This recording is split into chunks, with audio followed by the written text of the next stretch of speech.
Hello everyone, welcome to my channel the Seattle diaries. మేమైతే Texas నుండి Seattle return అయిపోతున్నాము. మరి సియాటిల్లో ఉన్న మన ఫ్రెండ్స్ కరివేపాకు మునగాకు తీసుకెళ్ళాలి కదా. ఇంట్లో నాకైతే సరిపోవట్లేదని మా బాబాయ్ గారు వేరే ప్లేస్కి తీసుకెళ్తాను, అక్కడ బోల్డ్ చెట్లు ఉన్నాయి అన్నారు. ఇంకా స్టార్ట్ అవుతుంది. దారిలో ఈ స్ట్రీట్ డ్రాయింగ్ చూసి నాకు ఒంగోలు గిత్తే గుర్తొచ్చింది. ఇంకా ఇక్కడ చూసారా, డోంట్ మెస్ విత్ టెక్సస్ అని రాసింది. ఒక్క కరివేపాకు చెట్టు ఏంటండి, సీతాఫలం, ఉసిరాకు, జామకాయ, నేరే, ఇలా చెప్పుకుంటూ పోతే బోల్డ్ ఉన్నాయి అక్కడ. ఆ సీతాఫలాలు అయితే ఎవరూ తినరేమో, ఎండిపోయినాయి.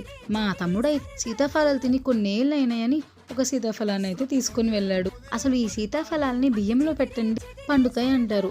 ఎందుకో తెలిస్తే కమెంట్ సెక్షన్లో చెప్పండి.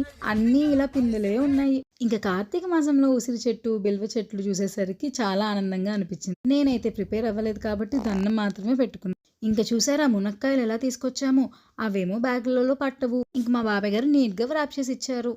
ఇంత కరివేపాకును చూసేసరికి నాకు ఇంకా కావాలి అనిపించింది. ఇంక నేను మా బాబాయ్ గారు కూర్చొని ఇలా ఆకులు సపరేట్ చేసేసాము. మా వారైతే వీటిని నీట్గా ప్యాక్ చేసేసారు. ఏంటమ్మా ఎన్ని రెబ్బలున్నాయి, ఎన్ని కోసుకొచ్చారు అనుకుంటున్నారు. 2 సంచులు నిండా. అక్కడ ఆకులే కాదు, కూరలే కాదు, ఇలా చాలా రకాల ఫ్లేవర్స్ కూడా ఉన్నాయి. Please like, share and subscribe.